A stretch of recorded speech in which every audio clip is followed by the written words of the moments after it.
Most people think poverty is about money. It isn't. If poverty was just about money, then every lottery winner would stay rich. Every athlete wouldn't go bankrupt. Every rapper wouldn't lose everything 5 years after fame. But they do. So clearly, poverty is something else. Let me tell you a truth most people are too afraid to say. Poverty is not empty pockets.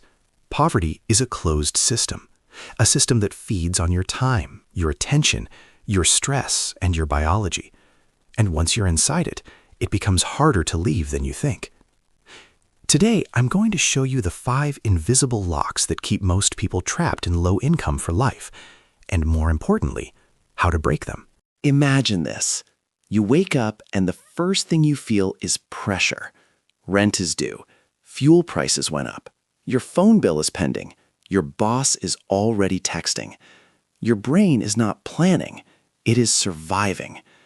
When your mind is under constant financial threat, your nervous system shifts into defense mode. Stress hormones rise. Long-term thinking shuts down. Creativity drops. You don't make bad decisions because you're stupid. You make bad decisions because you're exhausted. This is what I call the emergency mind trap. When your brain is constantly solving today's crisis, it has zero capacity to build tomorrow's strategy. People in survival mode optimize for relief, not progress. That's why short-term solutions look attractive.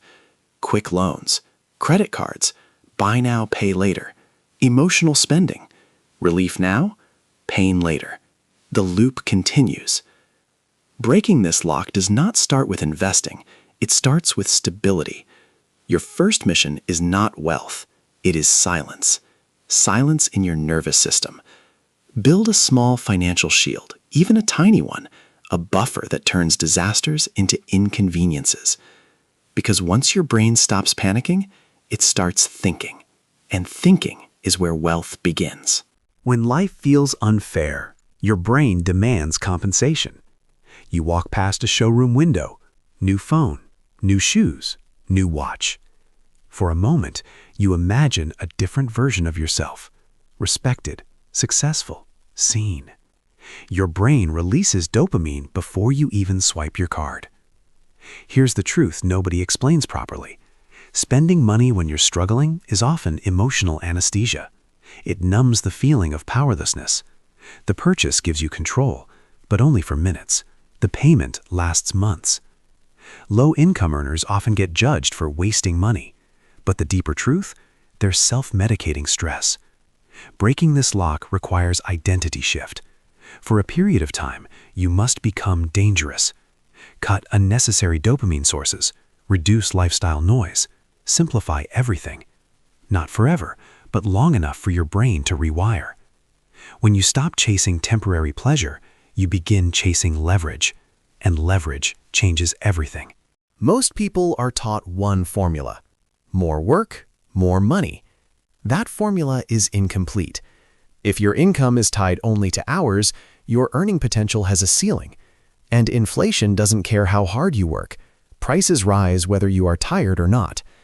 If you exchange time for money only, as average skill equals rare profile. When you combine 2 moderately valuable abilities, you become difficult to replace. Example: customer service plus digital marketing, construction plus sales, fitness plus content creation, accounting plus automation tools. Stacking multiplies. Linear effort keeps you alive. Exponential skill makes you valuable.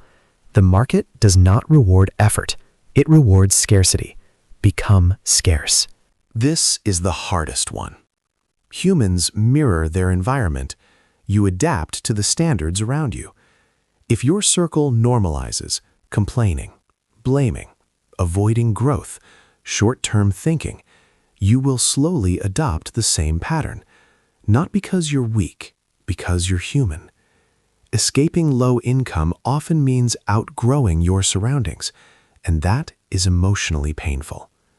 When you start improving, people may mock you, call you obsessed, say you've changed. Yes, you did, and you had to.